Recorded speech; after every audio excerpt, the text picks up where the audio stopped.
मेरा नाम परवेश है और मैं नारनौल सेल हरियाणा से बिलोंग करता हूं। बात करूं मेरी क्वालिफिकेशन की, I had done BA final year from PG college Narnaul.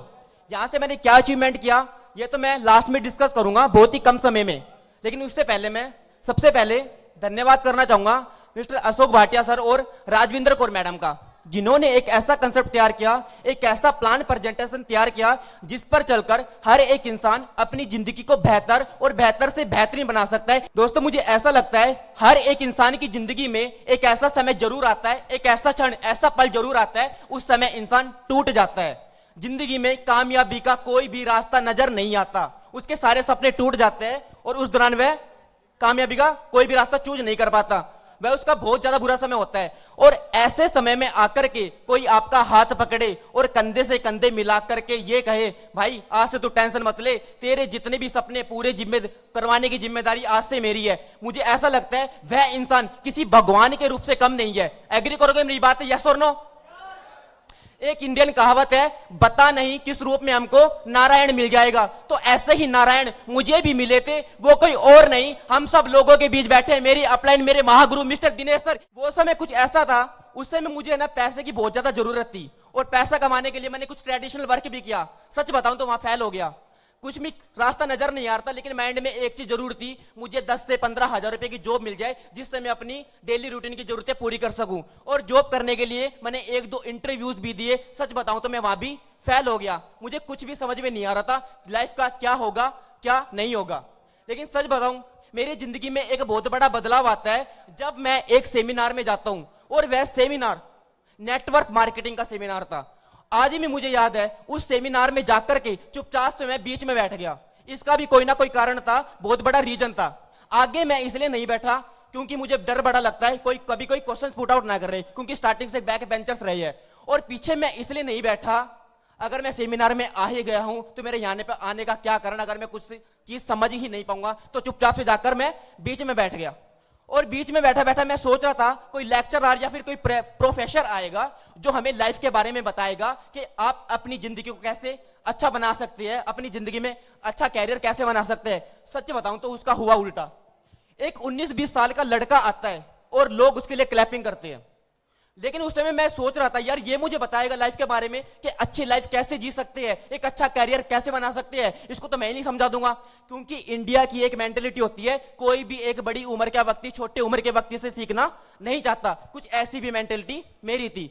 Real बताऊं तो उस 19-20 साल के लड़के ने बोलना स्टार्ट किया, वह बोलता गया बोलता गया बोलता गया, मुझे कुछ भी समझ में नहीं आ रहा था। सारी की सारी बातें ऊपर से जा रही थी, साइड से जा रही थी, इस साइड से जा रही थी, इवन की नीचे से भी जा रही थी, मुझे कुछ भी समझ में नहीं आ रहा था। लेकिन सेमिनार के लास्ट में उसने एक बात बोली थी, मेरी जो उम्र है 19-20 साल है और मैं फर्स्ट ईयर क्लास का लड़का हूं और पढ़ाई के साथ साथ मैं महीने का 80 से 90 हजार रुपया कमा रहा हूं। लेकिन सच बताऊं तो मुझे विश्वास नहीं हुआ था, क्योंकि इंडिया की मेंटेलिटी है अगर कोई बड़ा बोल ले तो पागल है, अगर कोई छोटा बोले तो समझदार है। उस टाइम मेरी 2 GB की मेमोरी कार्ड में अगर 8 GB डाटा डालेंगे तो क्या दिखाएगा, एरर। तो मेरी सोच जो थी 10 से 15 हजार रुपए की जॉब थी, अगर कोई मुझे दिखाए महीने का 80 से 90 हजार रुपया तो क्या दिखाएगा, एरर। कुछ ऐसी सोच मेरी भी थी, मैंने उस बंदे पे विश्वास नहीं किया। लेकिन सच बताऊं मैं उसके साथ पर्सनली बैठा, उसने सारे के सारे प्रूफ दिखाए, सारे के सारे स्टेटमेंट्स दिखाई। लेकिन उस टाइम मुझे समझ में आ गया अगर यार ये लड़का पढ़ते पढ़ते 80 से 90 हजार रुपए कमा सकता है तो मैं क्यों नहीं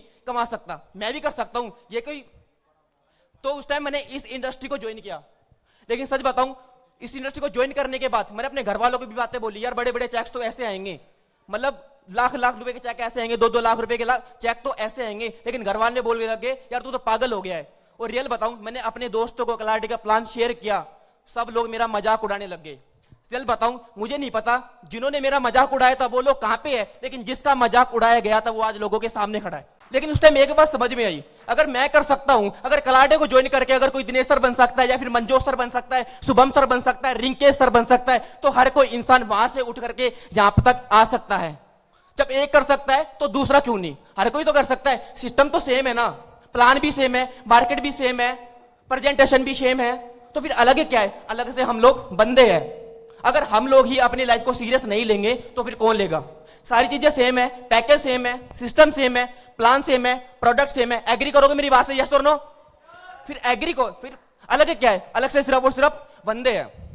कहीं ऐसा तो नहीं है मंजोत सर के पास जो प्रोडक्ट है वो तो 500 प्रोडक्ट है, हमारे पास जो प्रोडक्ट है सर 50 प्रोडक्ट है। दिनेश सर के पास जो पैकेज है वो तो सर 2000 रुपए का है, हमारे पास जो पैकेज है वो तो सर 20,000 रुपए का है। अच्छा, मंजोत सर के पास जो प्रोडक्ट है वो बहुत ज्यादा सस्ते हैं इसलिए उसका सेल हो जाता है, हमारे पास जो प्रोडक्ट है बहुत ज्यादा महंगे हैं सर इसलिए सेल नहीं होता। बताओ सर क्या करें? पैकेज सेम है, मार्केट सेम है, प्रोडक्ट सेम है, सारी चीजें सेम है, तो फिर अलग है क्या है?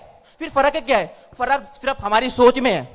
किसी की सोच बहुत अच्छी है, किसी की सोच में हर दिन गिरावट आ जाती है। किसी को बिजनेस कम करना आता है, किसी को बिजनेस ज्यादा करना आता है। कोई एक बंदा नेगेटिव होने का नाम नहीं लेता, एक बंदा हर दिन नेगेटिव हो जाता है। एक बंदा मेहनत करने का नाम नहीं लेता, एक बंदा दिन रात मेहनत करता है। जो बंदा दिन रात मेहनत करता है उसको समझ में आ गया, जो बंदा मेहनत करते वक्त दिन रात नहीं देखता, भगवान उसको देते वक्त उसकी जात नहीं देखता। लेकिन जब एक कर सकता है फिर सारे कर सकते हैं ना। जब एक बंदा वहां छूट के यहां आ सकते हैं तो हर कोई कर सकता है। तो फिर इसको क्या हुआ, इसको क्या हुआ, जो बंदा कॉर्नर में बैठा है उसको भी क्या हुआ, सारे के सारे लोग अपनी पहचान बना सकते हैं। मुझे ऐसा लगता है अभी हमने इस प्रोग्राम से बहुत कुछ सीखा और आगे भी हमको यहाँ पे बहुत कुछ सीखने वाले हैं, क्योंकि मिस्टर अशोक सर को हमने सुनना है, मिस्टर राजविंद्र कौर मैडम को सुनना है, मिस्टर दिनेश सर को सुनना है, मिस्टर मंजोत सर को सुनना है। अभी आगे हम बहुत कुछ सीखने वाले हैं, लेकिन हमें पता भी तो चलना चाहिए ना। इस प्रोग्राम से हमने बहुत कुछ सीखा, पता भी तो चलना चाहिए ना। लेकिन पता कब चलेगा? तब हम सारे के सारे अपने टारगेट्स अचीव करेंगे, जब सारे के सारे अपने लेवल्स को इंक्रीज करेंगे, जब सारे के सारे हम अपनी लाइफ को इंक्रीज करेंगे, तभी हमें इस बात का पता चलेगा इस प्रोग्राम से आपने बहुत कुछ सीखा। और सच बताऊं तो हमें खुशी इस बात की होती है जब सारे के सारे आप वहां से उठकर यहां तक आए, तब हमें इस बात की बड़ी खुशी होती है। लेकिन सच बताऊं तो बंदा क्या है, टारगेट तो मैं अचीव कर लूंगा, लेवल्स तो मैं अचीव कर लूंगा, लेकिन सच बताऊं तो मेरे पास लिस्ट नहीं है सर, मेरे पास ना लीडर नहीं है, मेरे पास ना लेवल्स अचीव करने के लिए लोग नहीं है। दोस्त मैं कड़वी बात बोलना चाहूंगा, अगर आपके पास लीडर नहीं है तो इसका मतलब आप लीडर नहीं खोज रहे हो। अगर आपके पास लिस्ट नहीं है तो इसका मतलब आप लिस्ट बढ़ाने वाला काम नहीं कर रहे हो। अगर आपके लेवल्स इंक्रीज नहीं हो रही है तो इसका मतलब आप लेवल इंक्रीज करने वाला काम नहीं कर रहे हो। दोस्त कहीं ना कहीं तो कमी है, हमें गलती को स्वीकार करना पड़ेगा। कहते हैं स्वीकार करने की हिम्मत हो तो हम हर एक गोल अचीव कर सकते हैं, हर गोल अचीव कर सकते हैं अपने विश्वास के साथ। सबसे पहले अपने ऊपर विश्वास करना पड़ेगा, तभी हम लोगों को विश्वास करवा पाएंगे। विश्वास हमें इस तरह करना पड़ेगा। अगर कोई बंदा सच बताऊं तो अच्छी लाइफ नहीं जी रहा है, अगर हम उसको प्लान शो कर रहे हैं तो उसको कह दो टेंशन करने की कोई जरूरत नहीं है, कलाडे है ना आपको अच्छी लाइफ देने के लिए। अगर कोई बंदा इंजीनियरिंग कर रहा है और वो इंजीनियर करते करते फेल हो जाता है तो उसको भी बोल दो भाई टेंशन करने की जरूरत नहीं है, कलाडे है ना आपको अच्छी लाइफ देने के लिए। अगर कोई बंदा ड्रीमर है, अगर वो ड्रीमर देखते देखते फेल हो जाता है तो उसको भी जाके बोल दो अशोक सर है ना, राजविंद्र कौर मैडम है ना आपके सारी ड्रीम्स को पूरा करवाने के लिए। और सच बताऊं तो जाके बोल दो मार्केट के अंदर डायरेक्ट सेलिंग में कंपनी आ चुकी है जिसका नाम है कलाडे, जो सपने दिखाती नहीं है, रियल में सपने पूरे करा दिए।